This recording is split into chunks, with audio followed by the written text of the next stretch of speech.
Hello, everybody. It's me, Susan Tisdale, coming to you from Tisdale Manor. And we're going to talk about a lot of different things today, but I am going to try really, really, really hard to keep this as short and as concise as humanly possible. The first thing that I want to discuss are the naysayers. It's been brought to my attention recently that there are people out there who believe that I am doing this because I am a drama queen. Nothing could be further from the truth. Anybody who has known me, anybody who has met me, anybody who knows me knows that I hate drama. I have been doing publishing, writing since December of 2012, and I ask you this, naysayers, have you ever seen me embroiled in any kind of online drama? The answer to that is going to be a resounding no. Here's why I'm doing this. Here's why I am so adamantly opposed to Felina Hopkins' trademark. This does not affect just one author or a genre. This affects everyone across the board. This affects all authors in any genre. Science fiction, romance, thrillers, whatever. Fiction, nonfiction, it affects everybody. When this first started, I kept thinking, I need to say something, I need to say something, I want to say something, and I had a lot of author friends who said, nope, don't say anything, just be quiet, keep your head down, write your books. But something kept niggling in the back of my mind, and it was that old saying that for all it takes for evil to succeed and prosper and grow is for good people to do or say nothing. And that just kept going around and around and around in my mind. I could no longer keep quiet. Remaining quiet meant that I would be complicit in all this. So that's why I have taken the stand. That's why I've stood up to Felina and to this cocky gate and to all the other gates, because it's time that we stopped being quiet. When we say nothing, when we do nothing, it allows people like Felina to get their trademarks and send their cease and desist letters. It allows the book stuffers and the book scammers to profit and, yes, take money away from what I am going to term legitimate authors. When we are quiet, we are complicit. And I just cannot remain quiet any longer. So no, I didn't intend for my very first video to do as well as it did. The number of shares, the number of comments, the number of views. That was never, ever my intention. It was just me speaking one-on-one to Felina Hopkins, explaining to her how this was wrong and the far-reaching implications. So, with that said, know that I'm not a drama queen. I don't like drama. I don't consider this drama. This isn't just a couple of romance authors fighting each other. This is a billion-dollar industry, people. There are thousands and thousands of self-published indie authors, and this affects everybody, not just the indie world, but this will affect the traditional publishers as well. So that's why I'm not going to remain quiet. That's why I'm doing what I'm doing. It is to stand up for everyone who is afraid to or is unable to stand up for themselves.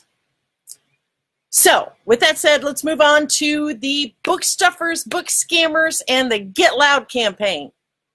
Okay, this Get Loud campaign was launched by Bianca Summerland, who I have just only recently met online in the last week or so, and I'm just adoring this young lady. Her and Jenny Trout. I'm telling you what, if it wasn't for these two women, we wouldn't be where we're at. Sorry, having a little hot flash. Ignore my fatness.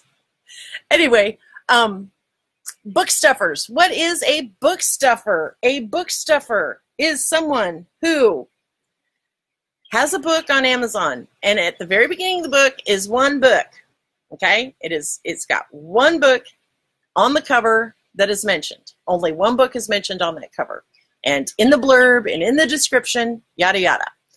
But when you open this book up, you're going to notice lots of different things. And yes, later on I'm going to post some screenshots for you, okay? So what happens is you open up the book and everything is double-spaced or triple-spaced or quadruple-spaced.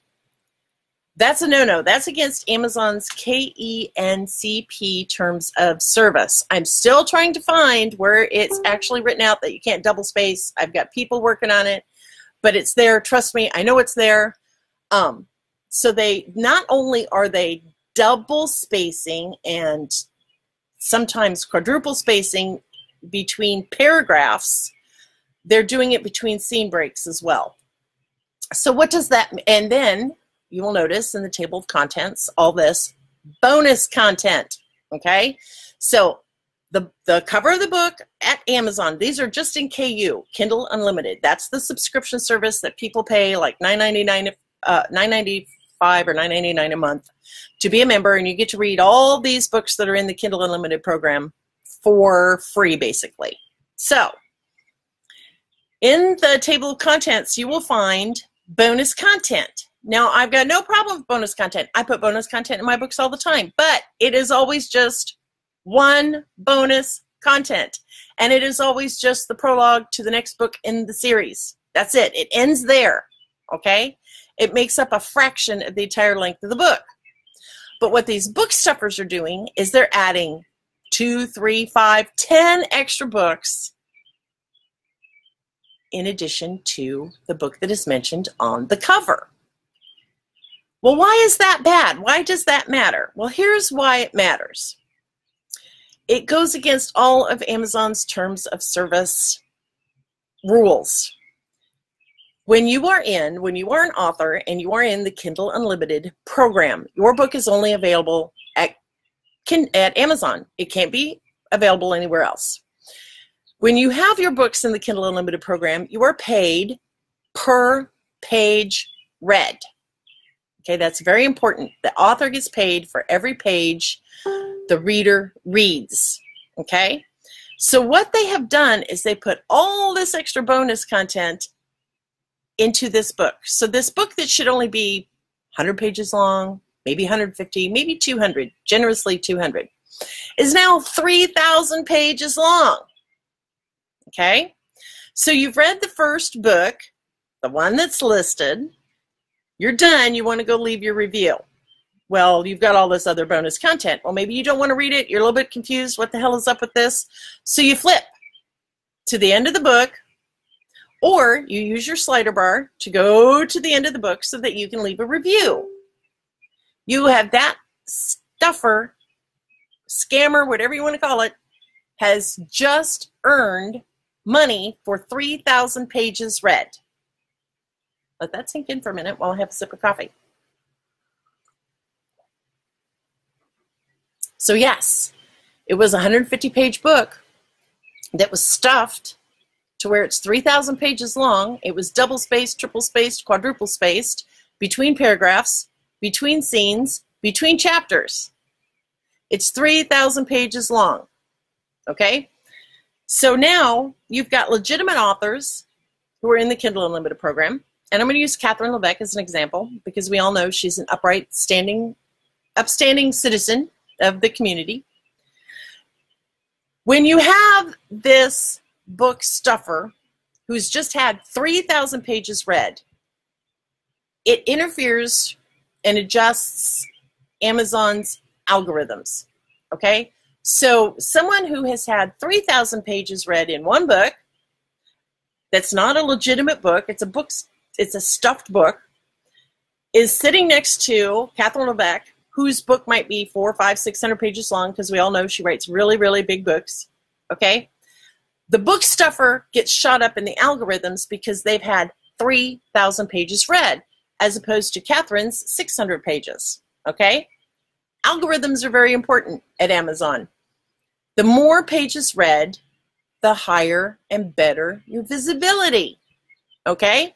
So you've got people, book stuffers, who are getting better visibility than those authors who are playing by the rules, who are not double or quadruple spacing between paragraphs or scenes or chapters. They're not stuffing the back of their books. So these book stuffers are earning a payout on 3,000 pages read. Their visibility shoots up in the ranks. You can't tell that it's a stuffed book until you've actually opened it and looked inside or purchased it or downloaded it. So these people also get what's called the Amazon All-Star Bonus at the end of the month because they've had millions of pages read because they're screwing and gaming the system. Okay? That is taking money out of the hands of legitimate authors who are following the rules.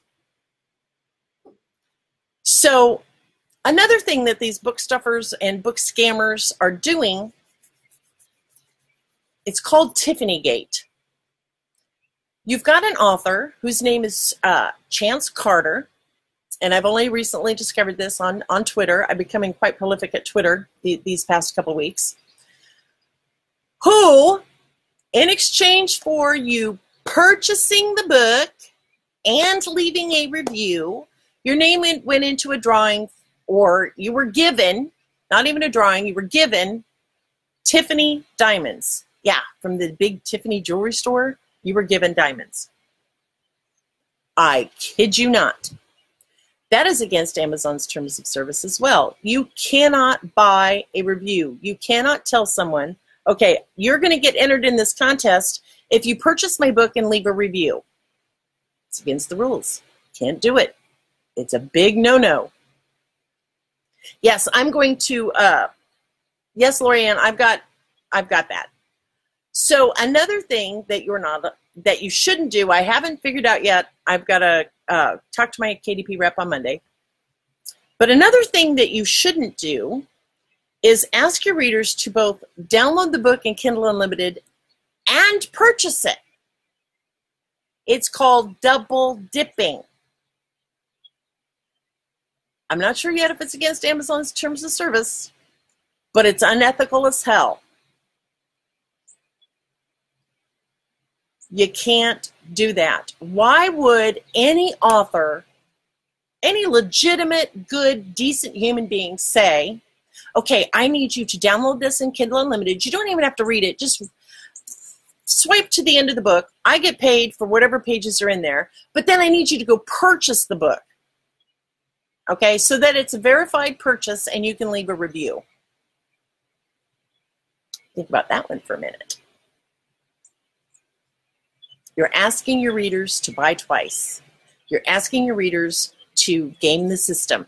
And a lot of readers don't understand that this is not right. Okay?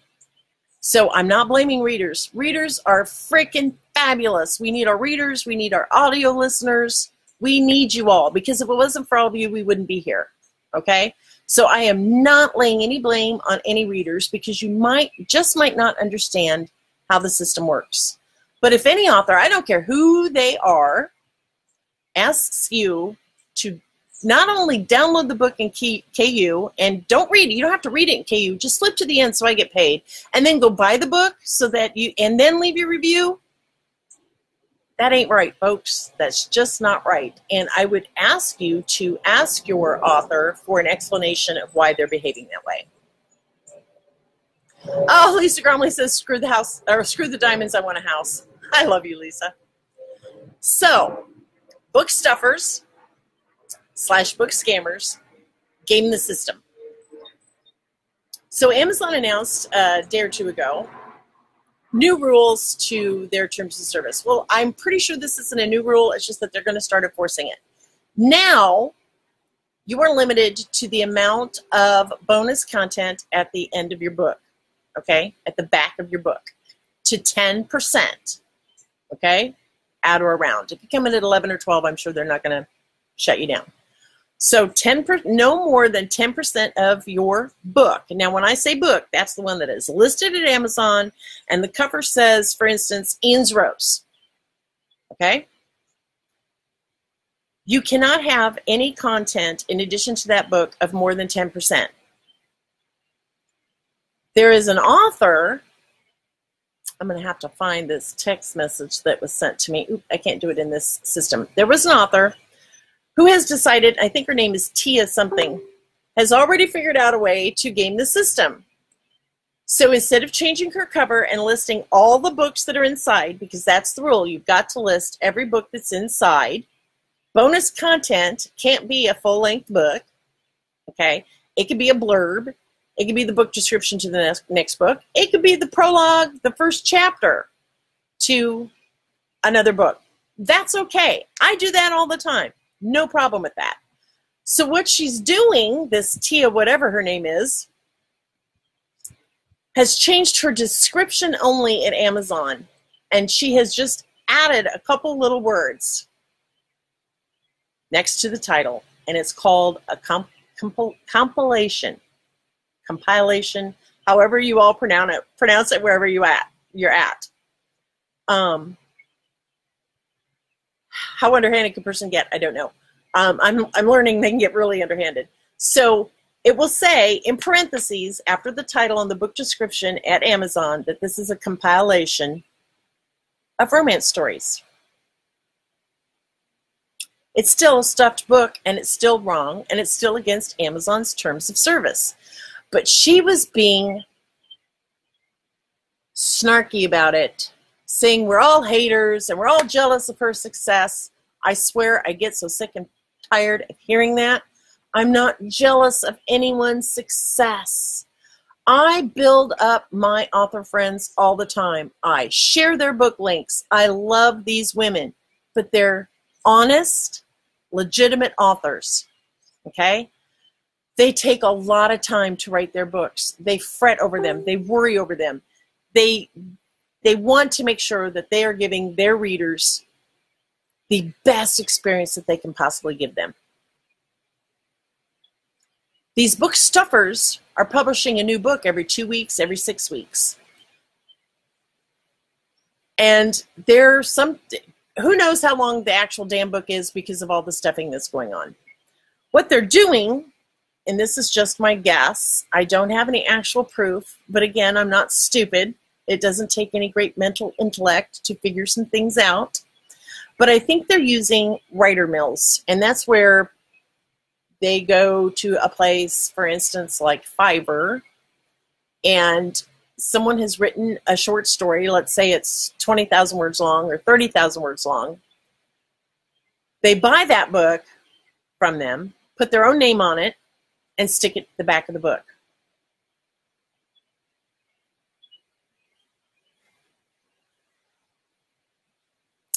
I got a problem with that.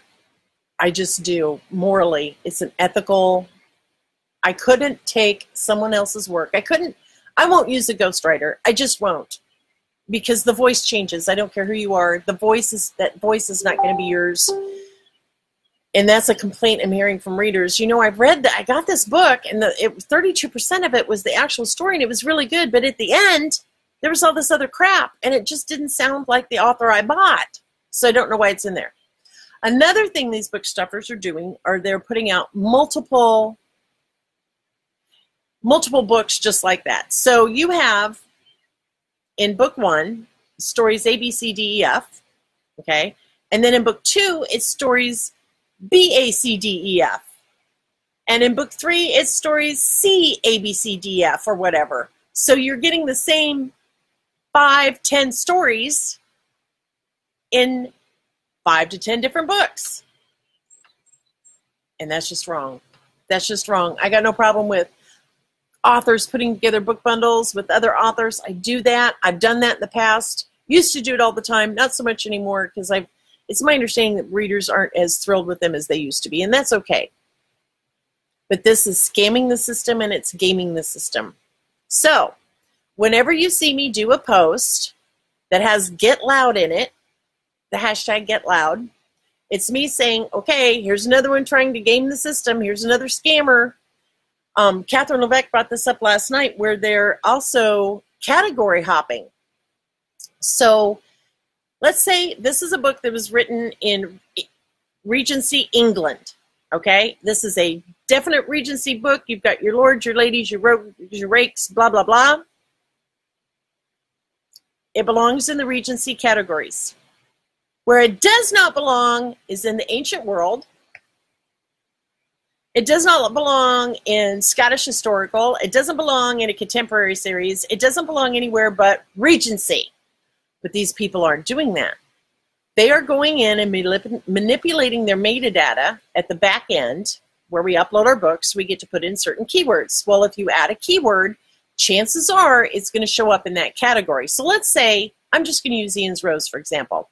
I've written Ian's Rose. I've uploaded it. I've got my categories. I want to game the system. So instead of just putting Scottish historical romance or Highlander romance or whatever, I also add medical because I've got a healer in my story. Okay? So because there aren't a lot of books in the medical category, suddenly I'm number one in medical because of my sales. My book doesn't belong in medical just because I have a healer in it. You see where I'm going with this, folks? Is this making sense? I hope so. I really hope this is making sense. Again, I'm not going to stay quiet. I'm not going to sit down and shut up. I'm going to continue to talk about these issues because they affect all of us. They hurt readers. They hurt authors. They hurt all of us. But I can tell you that 99.9% of what I'm hearing from everyone since this whole thing broke out, since I did that first video a week ago Friday, it has been nothing but supportive. Authors are coming together. 99.9% of us are coming together. We're taking a stand. We're like, you know, enough's enough. This is ridiculous. We can't take it anymore. We're not going to be quiet.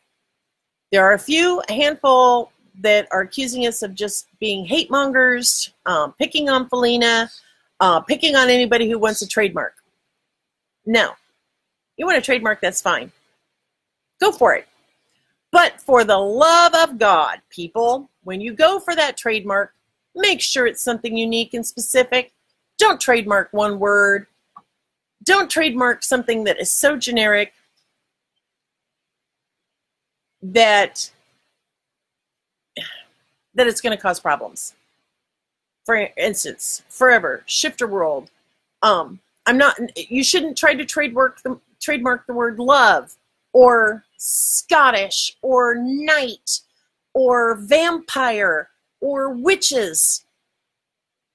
If you want to trademark something, make it like, you know, the witches of St. Martin Island. I got no problem with that. Trademark it to your heart's content. Go for it. But don't try to trademark just one stinking word like witches or like love or like Highlander or tree or butterfly. That's where you get into trouble. And don't try to tell me that you're not going to enforce your trademark because I'm going to call bullshit on you. You don't spend $5,000 on a freaking trademark not to enforce it. Sorry, I can't get behind that. I just can't. If you don't enforce your trademark, you lose it. You don't get to pick and choose. Now, you can sell a user license for that word if you are so lucky as to get that trademark. You can sell it. You can grant permission to specific people. Okay, I understand that, but it's still wrong. The only way that trademark works in your benefit to protect your brand or to keep other readers from getting confused is if you totally annihilate every other book that's got that word in it. I don't care if it's cocky. I don't care if it's shifter, vampire, witches, whatever. The only way it works and the only way it keeps your readers from being confused is if there are no other books with those words in that title. That's the only way it works. And I can't understand why you would spend $5,000 on a trademark that you're not going to enforce. So I'm sorry, I got to call BS on that one. So if you have any questions, leave them in the comments section. I will try to get to them. I haven't written in weeks. I need to write. I was trying to write, but my Twitter feed was blowing up today. My Facebook notifications, my Facebook PMs, it's just been mind-boggling. So I'm going to shut off all social media for the rest of the day until tonight and write because I've got books. I want stories I want to share with you. And this has been taking a lot of time and energy because there's been research, there's been telephone calls, there's been discussions. lots of that going on. And I just want to make sure that I give you all the information as I have it, as updated as possible. Yes, Vicky's right. Trademark a series name, not a single word. Exactly. So get loud, people. Let Amazon know. If you're a reader and you come across a book that you believe is stuffed, if it's double-spaced, triple-spaced, quadruple-spaced, whatever, notify Amazon. You guys can contact Amazon. When we do it as authors, it makes us look like we're just being petty and maybe we're a little jealous, blah, blah, blah. No, we're trying to get you to enforce your terms of service. Okay? That's all we want. Life is not fair, but by God, it should be equitable. And when we are dealing, especially new authors who are just coming into this, have to fight this book stuffer, book scammer crap, they're not going to get the visibility that they probably deserve. That's why we're upset. So contact Amazon, because it's for them. Woo, my umbrella is going to blow away. For them, it's all about the reader experience. And if the reader isn't having a good experience and complains to them, they're more apt to listen to you than us. But anyway, I have to go take down some patio umbrellas because the wind is really picking up. I love you all. I appreciate your love, your support. I do appreciate all your PMs, all your comments, but they are in the thousands now, and I simply can't get to them all. I'm so sorry. I really am. I will try to answer your private messages. It might be a short, quick thank you, and I'm not being rude. I'm just trying to write, or I've got, like last night, I had 15 chat messages, and I was trying to keep up, and I can't. So I love you all. I think you're awesome. Readers are freaking amazing. Thank you, Bianca Summerland, for your Get Loud campaign. I love you so much, and Jenny Trout and all the others who are supporting us. So get loud, people. Don't just sit back and take it because you're afraid to rock the boat or you're afraid that somebody's going to get pissed off. I'm at the age now where I don't care who gets mad at me. I really don't, unless my readers. I don't want my readers mad at me because I love them. But other people who don't know me, it doesn't matter. It's, it's just, whatever. And they're speaking from a place where they don't know me, and that's okay. So get loud. Chesticles unite. Stop the book stuffers. Stop the book scammers, and just love each other. No harsh comments, no name calling, nothing like that. Please, I beg you, don't call anybody any names. Even if they deserve it, don't call anybody any names. Just be kind. Just be really, really kind to each other, because there is just too much hate and vitriol in this world. And I'm not talking about just the indie publishing world. I'm talking the world in general. There's too much hate. So if you can smile at somebody today, just your smile can make all the difference in the world to somebody. You don't know, like when you go to get gas at the gas station today, or you're at the grocery store and the checker behind the counter is all, you don't know what she's got going on. She could have a sick kid at home that she had to leave, or, she just found out boyfriend stole $500 out of her checking account. Whatever. You don't know what she's got going on in her life. So smile at her or him and just say, hi, how are you? And it will make all the difference in the world. So be somebody's happy today. Be somebody's smile today. I love you all. I'll talk to you very soon. Bye-bye.